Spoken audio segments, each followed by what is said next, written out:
Hi, this is Scott Garibay, and today we're going to talk about Andrew Yang and non-experimental research, replacing specifically polling. All right, so I'm convinced polling is the absolute worst. I really despise polls. It's shocking to me that the media pays so much attention to polls. It's clear as day that preference falsification is a real thing. So basically, Republicans showed in 2016 with Donald Trump that if somebody tried to poll them, right, they literally just walked across the street, they evaded, or when they were asked who they were going to vote for, they're like, oh, I don't know yet. They obscured, or they flat out lied, right? Like they were like, oh, I'm going to vote for Hillary Clinton, and then they voted for Trump, right? And so polls they're utterly meaningless. I have no confidence in them, and I think they're one of the worst things that is happening today. It's because our media just absolutely continues to talk about them like they matter. They don't matter, right? So how do we replace them? Well, I think we can replace them with non-experimental research. And I think the rise of Andrew Yang is one of the reasons why we desperately need to do this, right? So Andrew Yang is polling at like 2, 3, 5%. He used to poll like 2, 3%. Now he's polling at like 5, 6, 7%, right? And the reality is we need better data, right? And polls are not really gonna get us where we need to be. We need data that's actually useful. And so I really think that non-experimental research would really help candidates like Andrew Yang, where people might believe in what they were saying and believe in the policies they're carrying more than the actual person, right? Non-experimental research would actually really help us identify candidates whose policies mattered, but whose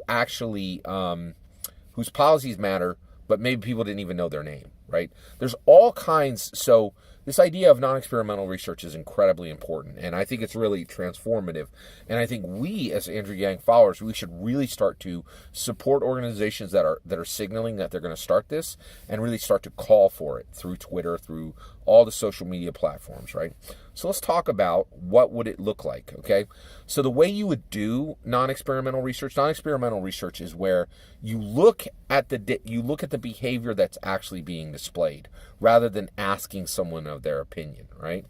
So basically, you could do this through the same technology you use for Google Street View today.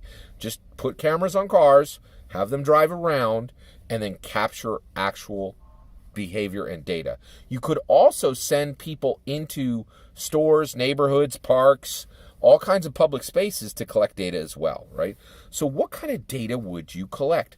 Well, I think this is already a known issue. So already a ton of political, professional, people like political staff, right, that are hired by politicians to help them, they already know about this, right? So one of the things is that's been figured out was they figured this out in 2016. If they knew what car you drove, they could absolutely tell you who you were going to vote for. And so one of the things, I'm not going to call out any brands in this video. I'm just going to tell you the products. You might know the brands, right? So what about an international little hatchback? Which party would vote for if the owner of that car, who would they vote for, right? Democrat or Republican? You know the answer, right? And then what about somebody who owned a domestic big engine pickup truck? Yeah, you know who they vote for, right? Democrat or Republican? I don't need to tell you. Let's go through a bunch of other products, right? Goji berries. These are like super organic berries that are collected from the Himalayan mountains. If a store is selling goji berries at X rate, right? But then another store in the same area is selling which sells more in a city, right? And this is going to tell you who that city is going to vote for. Do organic goji berries sell there, right? Because they've been plucked from the Himalayan mountains and shipped over to America, and they're sold in a store that sells organic food? Or what about marshmallow sharks, right? What if the main thing that's being bought for snacks in that area is marshmallow sharks? Do you think you can tell who's going to vote Republican and who's going to vote Democrat? I sure can, right? So in that area, what's worn more? High-end yoga pants or brown, rough, rugged jackets? All right, like, all right. In that area, which is used more? Internationally made battery-powered weed whackers or domestic-made gas-powered weed whackers? Right? Which one is so in this town? Which one's being used more? You can tell who that city is going to vote for based on which one is prevalent. Right? Here's one. When you go and you look at 20 people on the street, and those and 18 of those 20 are wearing international dope sneakers, right? Sneakerhead sneakers. Or you look and 18 to 20 of them are wearing domestic dad sneakers, right? Yeah, exactly, right? You can tell where the vote is going to go.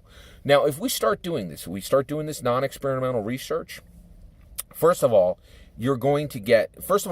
when you start this, all you're going to be able to tell is red or blue, right? That's all you're going to be able to tell at first, right? Is this city going to go? Is this neighborhood? Is this block, right? You could tell it by block. Is this block going to go Dem or is it going to go Republican, right? You will be able to tell just by the sneakers, right? Like, and the thing is, and this will really, really, really help candidates like Andrew Yang that are more nuanced and are harder to understand, and that the media has virtually, literally no ability to understand right now, which is so incredibly frustrating, right? So, and then, 2, 3, 4, 5 years down the line, when we start to get very good at this, you'll be able to tweak these models, these non-experimental research models, studying behavior rather than studying what people say, right? What they do is 100 times more important than what they say. In fact, what they say is either meaningless or literally the opposite often, right? I can't believe we give polls the value we do today. They're worthless. They're worse than worthless. They're not even benign, right? That's the problem. So now I'm going to admit this will shake industries. This will absolutely shake industries. There are entire industries that are centered around polls, right? Like, and this will shake things up. Some people are going to lose some jobs in this one, right? But the reality is, I think this would really, really be helpful for America overall.